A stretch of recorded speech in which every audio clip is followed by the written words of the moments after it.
खुलुमबाय बयनिसिमबो जोंनि गोदान स्कुल मोनसे ड्रिम किन्डारगार्टेन जाय जाहैबाय मोनसे फ्रि स्कुल काम क्रेच सेन्टार जेरावहाय 2 बोसोरनिफ्राय लानानै 5 बोसोरसिमनि गथ'साफोरखौ जों लाखिनाय जागोन।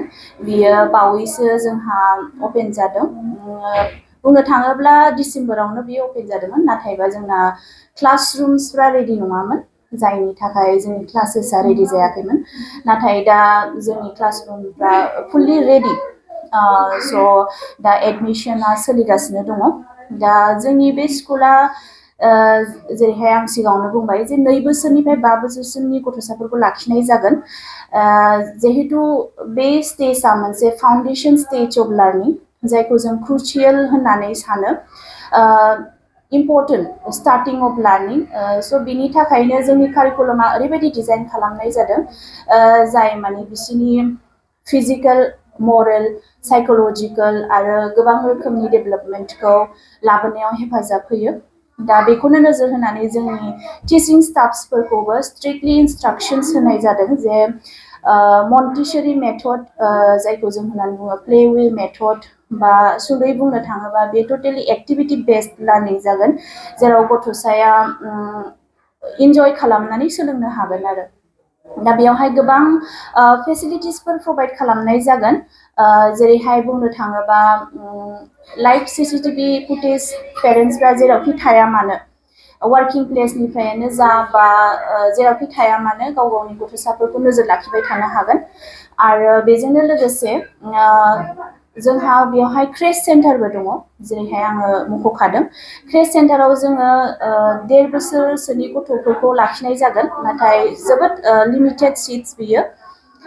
जों नुनो मोनदों जे दानि जे सिटुएशन, जेरावहाय वार्किं पेरेन्टसफोरा गावनि गथ'फोरखौ माहाय दोनलांनो अबेहाय लाखिनो गोबां उसुबिदायाव गोग्लैयो। स' बिथांमोननि थाखाय जोङो बे फेसिलिटिसखौ लानानै फैदों। जोंहा नेपिं एरियास दङ, प्लेग्राउन्ड एरियास दङ, आउटडोर इनडोर गेम्स दङ, एक्टिभिटिस दङ, जेरावहाय गथ'फ्रा गावसोरनि एक्सपिरियेन्सियेल लार्निंखौ डेभेलप खालामनो हागोन। जायगाया जाहैबाय जोंना गियानपुरि देबोरगाव, क'क्राझार, नियार बड'लेण्ड इउनिभार्सिटि।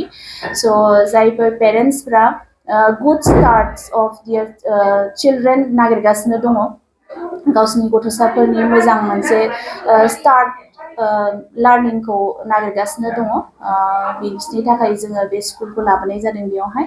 स' जोंना एडमिशना सोलिगासिनो दङ आरो क्लासेसआ मार्चनिफ्रायनो जोंना स्टार्ट जागोन। गोजोन्थों।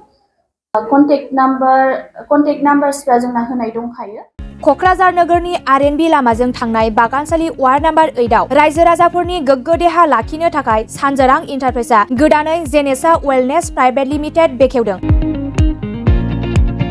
बे सानजोरां इन्टारप्राइज आयुर्वेदिक गलायाव मानसिनाव जानाय गेदेर गेदेर बेरामनि मुलिफोरखौ मोननो हागोन। किडनिकआव अन्थाइ जानाय, आथिं आखाइ जरा जरा सानाय, लिभार गाज्रि जालांनाय, मोदोमनि माननाय आरो बेनि अनगायैबो बायदि बायदि गेदेर गेदेर बेरामफोरनि मुलिफोरखौ बे सानजोरां इन्टारप्राइजआव लांफैनो हागोन।